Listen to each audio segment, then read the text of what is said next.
Salut à toutes et à tous, j'espère que vous allez bien et que vous avez passé une bonne journée. Installez-vous confortablement, on est parti pour la vidéo de compilation d'actu.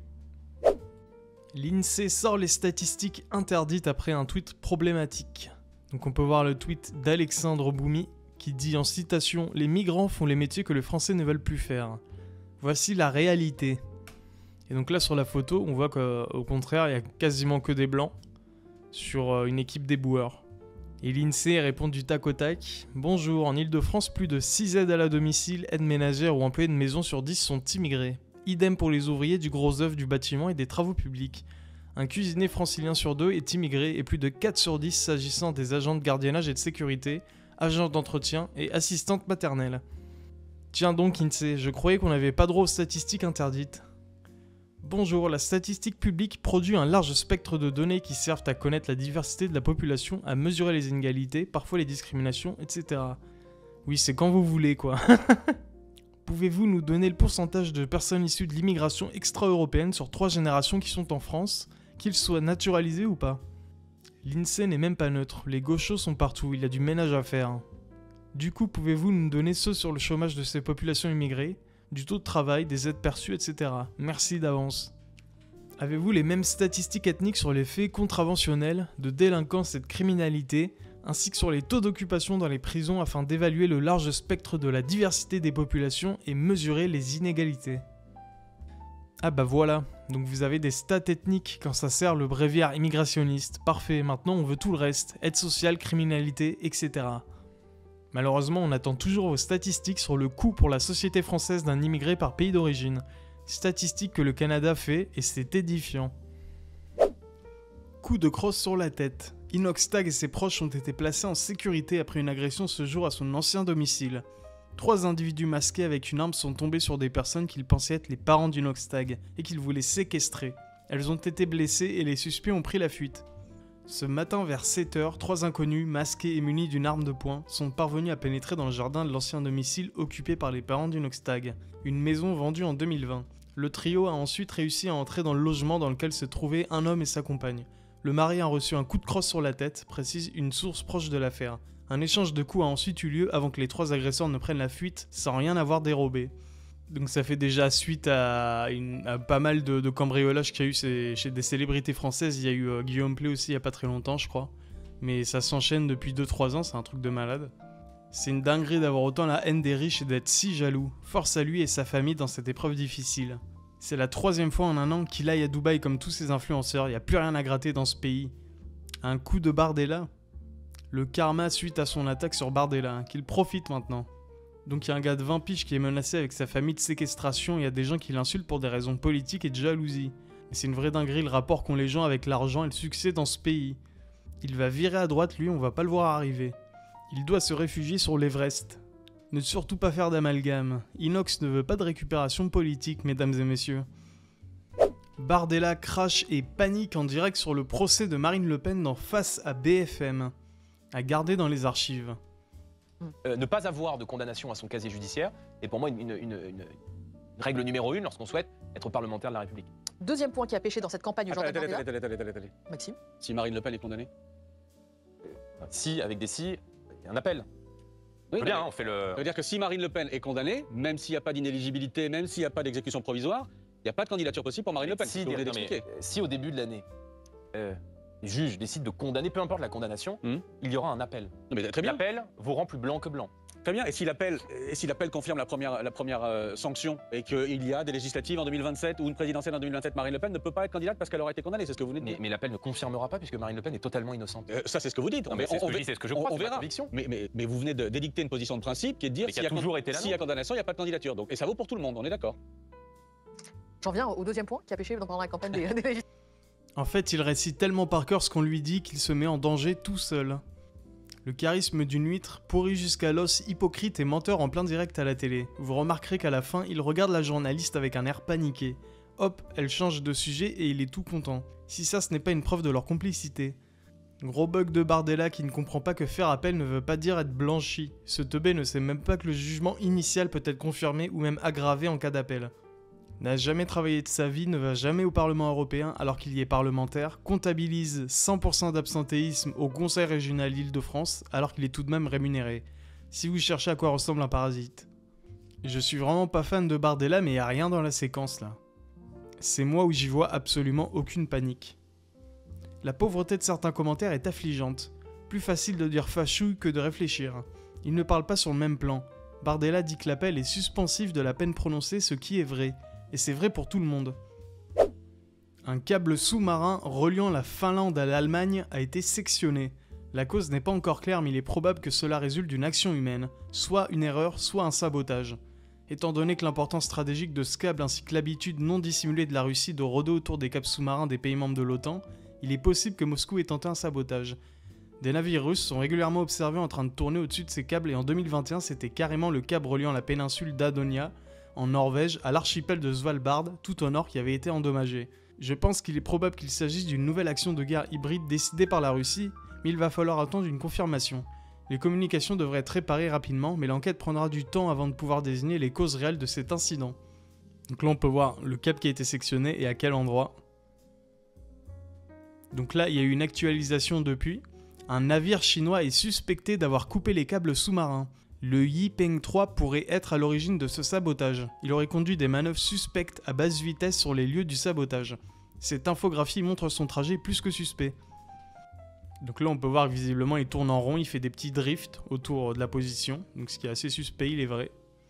Et là sur le topic du forum on a ce message du Rei RSA 02 Finito qui nous dit c'est pas un incident isolé, des câbles ont été sectionnés en moins de 24 heures entre l'Allemagne et la Suède hier, et il y a quelques heures entre la Finlande et la Lituanie.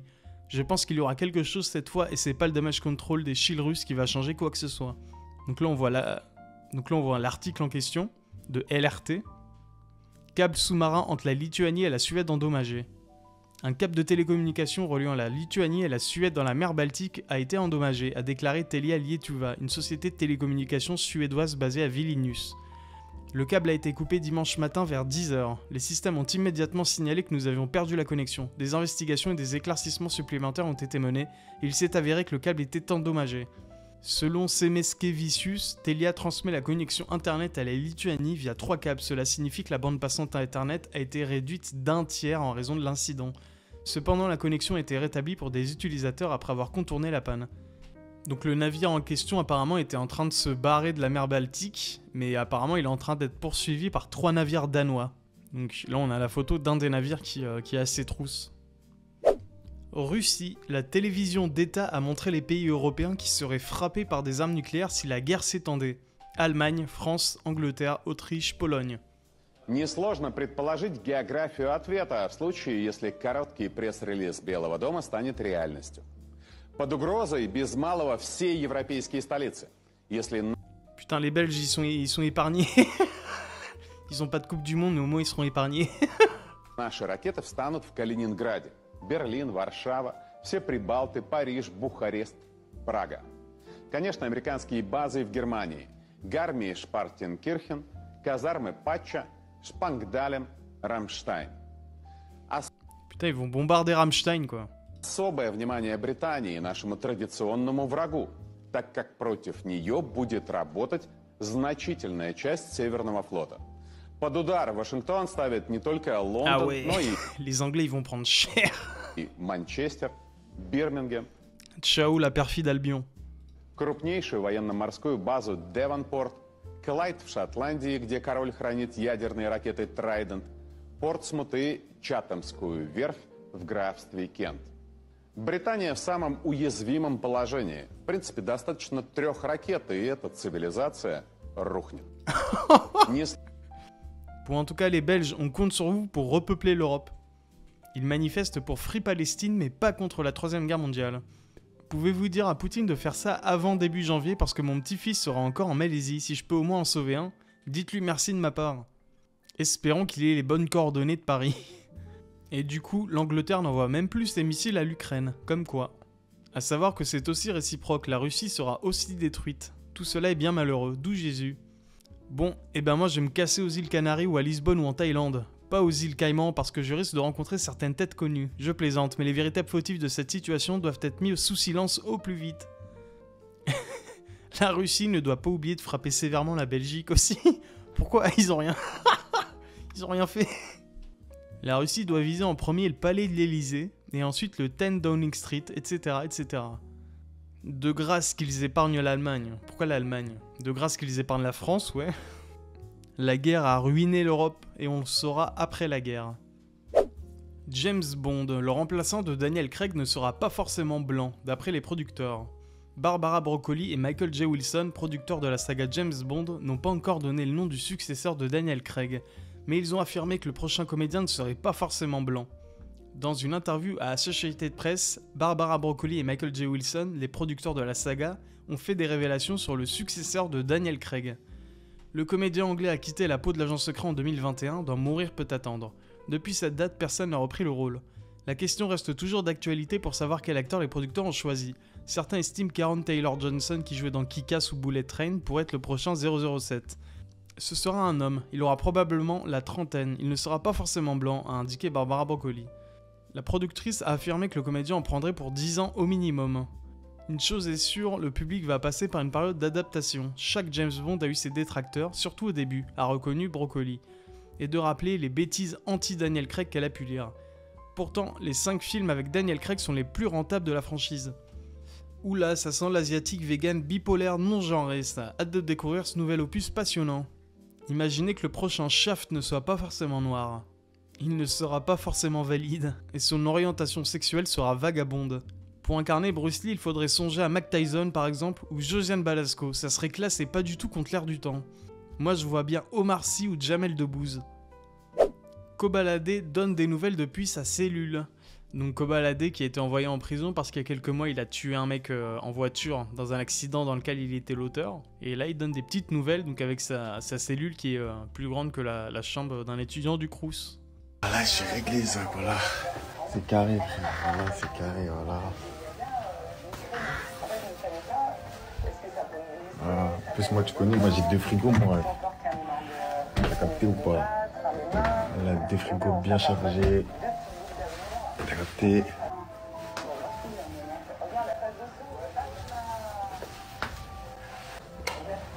La douche. Je connais à l'aise. Par contre, j'espère que la douche, elle est pas pareille dans le Crous parce que ça...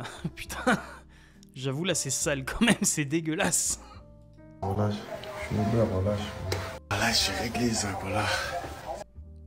On rappelle que Kobalade, complètement drogué au volant, a tué un innocent il y a quelques mois. Pour le punir, il se voit donc enfermé en prison, une cellule plus grande et plus confortable qu'un appart étudiant moyen, avec internet, un téléphone, probablement une PS5 et 3 repas chauds par jour, le tout payé par vos impôts. Comment il peut faire cette vidéo après avoir tué quelqu'un? Soit c'est un psychopathe, soit son QI de 60 l'empêche de comprendre la gravité de la situation. Faut de l'argent, après tout coûte cher en prison. Donc non, si vous avez pas d'oseille, allez pas en prison, ça craint. L'auteur jaloux d'un mec dans un 4 mètres carrés. Rien que le téléphone, l'administration pénitentiaire est donc parfaitement au courant qu'il a un smartphone mais on le laisse faire. Tout n'est pas payé par nos impôts, si tu veux une télé ou une console dans ta cellule, il faut la payer, c'est pas plus compliqué que ça. Et les téléphones sont interdits en prison et tu ne peux pas avoir internet et les repas aussi, il faut les payer. Ouais, pourtant il a tous les 3. C'est un taudis, putain, ouvrez les yeux. Il s'est payé à manger une télé, il vit au milieu de sa bouffe dans son taudis à regarder la télé H24.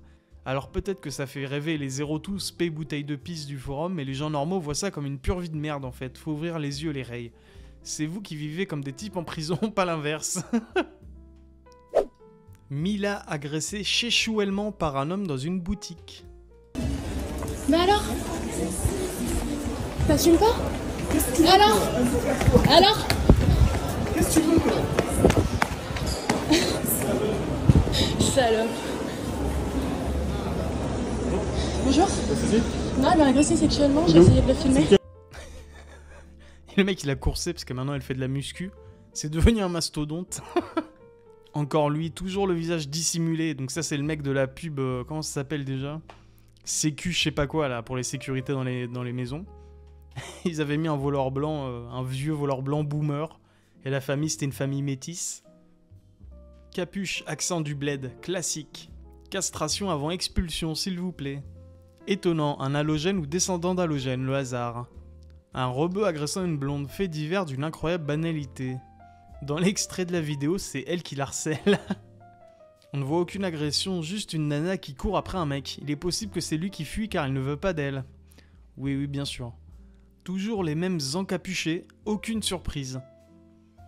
Voilà, sur ce, merci à toutes et à tous d'avoir regardé la vidéo. N'hésitez surtout pas à lâcher un petit commentaire pour le référencement, un pouce bleu ou à vous abonner, ça fait toujours plaisir. On se revoit pour la prochaine vidéo. Allez, prenez soin de vous.